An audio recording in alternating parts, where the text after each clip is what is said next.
भगवंताच्या कृपा आशीर्वादाने होते.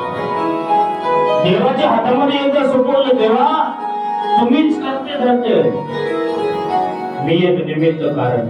अहो जगाच्या मालकाला अर्जुनाला निमित्त कारण देवानं केलं की नाही? काय भक्तामध्ये मी सामर्थ्य असेल, सेनयोर भयोर मध्ये रथम स्थापयमेच्युत. हे अच्युत